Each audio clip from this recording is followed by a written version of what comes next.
ہے وہ 2 نمبری پتہ ہے کس نام پہ کرتا ہے؟ وہ کہتا ہے ابھی نکال کے رکھو، بعد میں اس کو دیکھیں گے، دوں گا میں سب کو اس کا حق، لیکن ذرا آرام سے کریں گے، جلدی نہیں ہے، چھپا لیا اس نے۔ پھر اس کے دل میں شیطان وسوسے سے ڈالتا ہے، ابے تیرے چھوٹے بھائی ہیں نا، تو ان کو وراثت دینے کے بجائے اس سے بزنس کر، بزنس کرے گا، پیسہ آئے گا تو بھی ان کو کھلائے گا، تو انہی کے لیے میں کر رہا ہوں۔ اس طرح سے دھاندلی کر کر کے جائیدادیں ہڑپ کر لیتے ہیں۔ کیونکہ جو دیندار ہوتا ہے نا، اس کا ہمارے حضرت فرمایا کرتے تھے مولوی کا شیطان بھی مولوی ہوتا ہے، وہ اس کو شریعت کا لیبل لگا کے غلطیاں کرواتا ہے اس سے، وہ اس کو جو ہے نا، جو مولوی ٹائپ کے لوگ ہوتے ہیں ان کا شیطان مولوی ٹائپ کا ہوتا ہے، جو مولوی ہوتے ہیں ان کا شیطان مولوی ہوتا ہے، جو مولوی ٹائپ کے ہوتے ہیں وہ بھی مولوی ٹائپ کا۔ جو شیطان اتنا ماہر ہے، وہ ہر ایک کو ہر فیلڈ کا ماہر ہوتا ہے شیطان، اس کو پتا ہے اس بندے کو میں نے کہاں کیسے گمراہ کرنا ہے۔ آپ کو پتا ہے یہ جو عیسائیوں میں شرک آیا، یہ شیطان لے کر آیا نا، تو کیا شیطان نے عیسائیوں کو عیسیٰ علیہ السلام کے خلاف بغاوت پہ اکسایا تھا؟ کیا مذہب سے دور ہٹایا ان کو؟ نہ نہ نہ نہ، وہ جانتا تھا کہ یہ لوگ عیسیٰ ابن مریم کے اتنے معجزے دیکھ چکے ہیں، اتنے کہ یہ اب عیسیٰ ابن مریم سے دور ہونے والے نہیں ہیں، ان کو آپ کے نبی ہونے پر اتنا یقین ہے کہ میں اگر ان کو یہ وسوسے ڈالوں گا کہ وہ نبی نہیں تھے تو ٹائم ویسٹنگ کے علاوہ کچھ بھی حاصل نہیں ہوگا، ٹائم ویسٹنگ ہے۔ یہودی کو اس نے یہ ورغلا دیا کہ یہ نبی نہیں ہے، شیطان نے جو ہے نا ورغلا دیا، عیسائیوں کو نہیں ورغلا، وہ تو صبح و شام عیسیٰ ابن مریم کے معجزے دیکھ رہے تھے، اتنے معجزے، بغیر باپ کے پیدا ہونا، پھر ماں کی گود میں گواہی دینا کہ میں اللہ کا پیغمبر ہوں، ایک خدا کی عبادت کرو۔ پھر اس نے سوچا کہ اس قوم کو میں شرک پہ لے کر آؤں، اس نے کہا ان میں شرک لانے کا طریقہ یہ کہ بت پرست بنا دوں میں ان کو۔ اس نے کہا، شیطان نے بولا یہ بھی پاسبل نہیں ہے، وہ عیسائیوں کو جانتا تھا عیسیٰ ابن مریم توحید پر اتنا کچھ کہہ کے چلے گئے ہیں کہ بت پرستی اس قوم میں کبھی بھی نہیں آ سکتی، اگر میں ان کو بتوں کی عبادت پہ لاؤں گا تو ٹائم ویسٹنگ کے علاوہ کچھ بھی حاصل نہیں ہوگا۔ بہت امپورٹنٹ بات ہے، آج بھی یہی ہو رہا ہے، شیطان یہی کر رہا ہے۔ شیطان کو بہت بڑی فلم ایسے ہی تھوڑی کہا جاتا ہے، تو اس کو پتا تھا کہ یار ان میں بت پرستی نہیں آ سکتی، بت پرستی نہیں آ سکتی۔ شیطان نے بولا کہ اگر میں ان کو سب کو زانی بنانا چاہوں گا یہ بھی پاسبل نہیں ہے، کیونکہ یہ زنا کے خلاف ہے، مذہبی لوگ ہیں نا، یہ نہیں، یہ 2-4 لوگ زنا کر لیں گے، سارے تھوڑی زانی بن سکتے ہیں۔ شیطان نے کیا کیا؟ شیطان نے کہا ان کے اندر جو سب سے بڑی خوبی ہے نا وہ یہ کہ عیسیٰ ابن مریم سے یہ ٹوٹ کے محبت کرتے ہیں، اس محبت میں یہ کمپرومائز کرنے کے لیے تیار نہیں، یہ خوبی، اسی خوبی کو ان کی سب سے بڑی خامی بنا دو، اسی خوبی کو ان کی سب سے بڑی خامی بنا دو۔ حضرت عیسیٰ کے نام پہ سیرت کے جلسے کرواؤ، وہ جلسے بھی ٹھیک ہیں بھائی، حضرت عیسیٰ کی سیرت بیان ہوگی، خطیب آئیں گے، تقریریں ہوں گی، مقابلہ ہوگا کہ کون عیسیٰ کی شان کو کتنا اونچا بیان کرتا ہے۔ خطابت میں تو یہی ہوتا ہے نا، ایک خطیب یہ بیان کر رہا ہے کہ عیسیٰ ابن مریم اللہ کے بندے تھے، نہ مختار کل تھے، نہ حاضر ناظر تھے، نہ مشکل کشا تھے، بس اللہ کے بہت محبوب تھے۔ اس کی تقریر اتنی ہٹ نہیں ہوگی، اس کی زیادہ ہٹ ہوگی جو کہ عیسیٰ ابن مریم بغیر باپ کے پیدا ہوئے، سارے پیغمبر باپ کے ذریعے پیدا ہوتے ہیں، یہ بغیر باپ کے ہوئے، تو کچھ تو ہے ان میں، انسان تو باپ کے بغیر پیدا نہیں ہو سکتا، انسان تو مردوں کو زندہ نہیں کر سکتا، انسان تو جو پیدائشی نابینا ہو ان کی کوئی بینائی نہیں لوٹا، اتنے سارے کام عیسیٰ کر رہے ہیں اور باپ بھی نہیں ہے، اس کا مطلب خدا ان کا باپ، معاذ اللہ، نقل کفر نباشت، ان کا باپ کون ہے؟ معاذ اللہ خدا ہے۔ اب سوال پیدا ہوتا ہے، عیسائیوں نے اپنے خطیبوں سے پوچھا کہ باپ خدا تو جن نہیں سکتا کسی کو، تو انہوں نے کہا نہیں، ہم نہیں کہہ رہے کہ خدا نے ان کو جنا ہے، خدا کے جسم کا ٹکڑا نہیں ہے، بس باپ ہے اللہ۔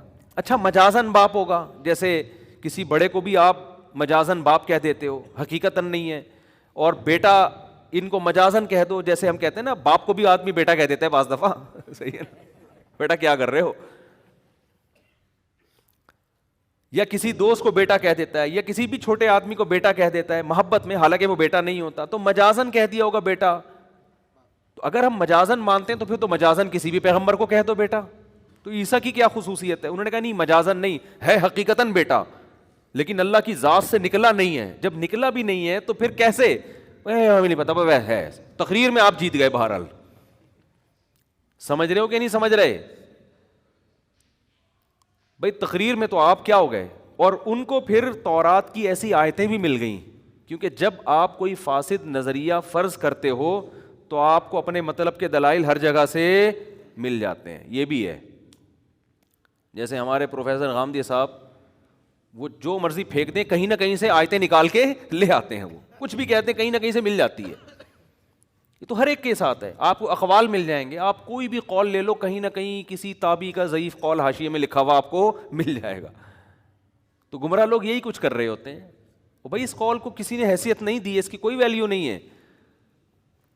تو یہ کیا ہوا کہ یہود و نصارہ میں, عیسائیوں میں اسی طرح سے کیا ہوا, حضرت عیسیٰ کی سیرت میں مبالغہ, بہت زیادہ اہمیت بڑھانا شروع. پھر اس پہ کتابیں, پھر اس پہ مناظرے.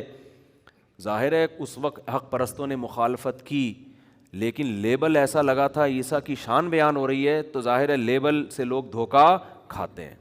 تو وہ پادری جو توحید پرست تھے, جو عیسیٰ ابن مریم کو اللہ کا بیٹا نہیں کہتے تھے, ان کی تحریک آہستہ آہستہ دبتی چلی گئی اور وہ مارکیٹ سے آہستہ آہستہ شارٹ ہوتے چلے گئے. اور وہ عیسائی, وہ پادری, وہ ان کے مذہبی رہنما جنہوں نے کہا عیسیٰ اللہ کے بیٹے ہیں, اور تورات انجیل میں ایسی آیتیں بھی ملتی تھیں جن میں بیٹے کا اطلاق کیا گیا, وہ مجازی معنوں میں, محبوب کے معنی میں, ان آیتوں سے بھی انہوں نے غلط مطلب نکالنا شروع کر دیا. اور نکالتے نکالتے نکالتے نکالتے یہاں تک نوبت پہنچ گئی کہ بالآخر انہوں نے بیٹا قرار دے دیا, اور یہ عیسائی مذہب کا حصہ بن گیا. تو شیطان نے عیسائیوں کو عیسیٰ علیہ السلام کی محبت ہی کو بیس بنا کر گمراہ کیا ہے. تو شیطان یہ سمجھتا تھا کہ عیسیٰ کی بغاوت پہ لا کے ان کو گمراہ نہیں کیا جا سکتا. یہی کام شیطان آج اس امت مسلمہ کے ساتھ کر رہا ہے. جب جس نے اپنی ٹھڑک نکالنی ہو نا دشمنی کی, توہین, اس کے الفاظ سے آپ توہین نکالو اور اس پہ چشمہ کر دو. میرے پاس ایسے ایسے واقعات ہیں نا, آپ کے رونگٹے کھڑے ہو جائیں گے. مجھے ڈر یہ ہوتا ہے کہ کہیں یعنی نام لیے بغیر میں مبہم طور پہ ایسے واقعہ سنا سکتا ہوں. میں اسپیسیفک کہیں پوری واقعے کے ساتھ بتاؤں گا تو شاید مسئلہ خراب ہو جائے, میرے لیے معاشرے میں چلنا مشکل ہو جائے. توہین رسالت کے نام پہ ایسا بھی ہوا ہے کہ آپ نے کسی سے, آپ کی ذاتی دشمنی تھی, آپ نے نادانستہ طور پر نا اس شخص سے ایسا کام کروا لیا جس میں اس کی نیت بالکل بھی نہیں تھی, اس کو پتہ ہی نہیں بیچارے کو ہوا کیا اس کے ساتھ. عدالت میں کیس کیا, لوگوں کا اتنا ہجوم پہنچ گیا کہ وکیل کو یہ ڈر ہوا کہ اگر میں نے اس اپنے موکل کا کیس جیت گیا نا میں, تو لوگ مجھے بھی قتل کر دیں گے. وہ یہ جانتے بوجھتے ہوئے کہ جس کی طرف سے میں وکالت کر رہا ہوں وہ قطعاً توہین کا مرتکب نہیں ہوا ہے, اس کے باوجود اس نے اس کو جیل کے اندر بھجوایا ہے. اور یہ سب نام عشق رسول کے نام پہ ہو رہا ہے. صحیح ہے نا؟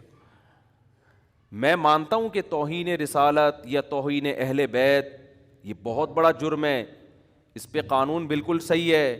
توہین رسالت کے مرتکب کی جو سزا پاکستان کے قانون میں لکھی ہے بالکل ٹھیک ہے, لیکن بہت سے لوگ مذہب کا لیبل غلط استعمال کر کے ایسے قوانین کو غلط استعمال کرتے ہیں. بہت سارے لوگوں کو بے گناہ, جج تو گواہی دیکھے گا نا, اس کو کیا پتا. تو خیر یہ بڑا حساس موضوع ہے, اس میں ہم گئے تو پھر بڑے مسائل ہو جائیں گے, لیکن جو بھگتتا ہے اسی کو پتا ہوتا ہے. لیکن آپ دیکھو جذباتی لوگ نعرے لگوا لو, دھرنے دلوا لو, کوئی سنجیدگی سے, کوئی ذہن خالی ذہن ہو کر کسی ٹاپک پر سوچنے کے لیے تیار ہوتا ہی نہیں ہے. رسول اللہ صلی اللہ علیہ وسلم نے فرمایا ایک صحابی سے کہ تمہارے اندر دو چیزیں ایسی ہیں جو اللہ اور اس کے رسول کو بہت پسند ہیں. لوگ اکثر کہتے ہیں نا دیوانگی کہ ہم دیوانے, اس معاملے میں ہم دیوانے, ہم نے عقل کو ایک طرف رکھ دیا ہے, ہم بالکل پاگل ہیں, اس پاگل پنے پہ ہمیں کیا ہے خوشی ہے, ہم فخر کرتے ہیں. یہ سب قرآن و سنت کے خلاف ہیں. اسلام کسی معاملے میں پاگل پنے کو پسند نہیں کرتا, کسی معاملے میں جذباتیت کو پسند نہیں کرتا. کیوں؟ نبی صلی اللہ علیہ وسلم نے ایک صحابی سے فرمایا کہ تم میں دو چیزیں ایسی ہیں جو اللہ اس کے رسول کو بہت پسند ہیں. حالانکہ نبی نے کسی کے چہرے پر اس کی تعریف کرنے سے منع کیا ہے, لیکن یہاں نبی صحابی کی تعریف کر رہے ہیں ان کے سامنے.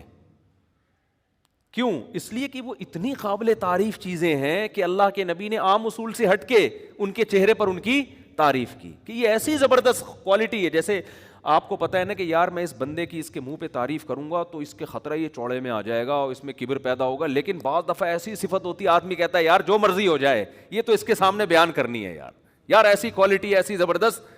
یعنی بعض دفعہ آپ کو کسی سے حسد ہوتا ہے, جیلسی ہوتی ہے, لیکن وہ ایسا کام کر لیتا ہے آپ حسد کے باوجود کہتے ہو یار ماننا پڑے گا اس بندے نے کام بڑا خاندانی کیا. یہ بندہ جو جہلم گیا نا اور اس نے جو 48 گھنٹے کا ٹائم دیا اور پوری ٹائم دے کے تمیز سے واپس آیا, اگر آپ میں تھوڑی سی سینس ہوگی نا, آپ کو کتنا بھی حسد ہو, آپ کتنے بھی جیلسی ہو, آپ کتنے بھی ہمارے نظریات سے اتفاق نہ کرتے ہو, آپ بولو گے یار کام کیا کر دیا ہے خاندانی, اور سامنے والے کے پاس پنپنے کا کوئی موقع دیا نہیں. اب آپ کلپ ریکارڈ کراتے رہو, بیٹھتے رہو, پھینکتے رہو, بیٹھ گئے, پبلک تو اب بھی سن لے گی آپ کی.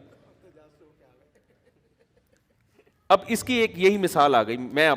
میں اپنی تعریفیں نہیں کرتا الحمدللہ, مجھے شوق نہیں ہے, میں قابل تعریف ہوں بھی نہیں, لیکن یہ ایسا خاندانی کام ہو گیا نا کہ میرا دل کیا یار کوئی کرے نہ کرے ہم خود ہی کر لیں یار. میرا اپنا تھا, اتنا جوش میں آ گیا یار کام ہم نے کیا کر لیا ہے, خاندانی کر لی. حالانکہ میں اپنے کسی کام کو خاندانی نہیں کہتا, ہم تو نالائق, لیکن یہ کام ٹائٹ ہو گیا تھا استاد, اتنی تمیز سے گئے ہم, کدھر سے آ گئی.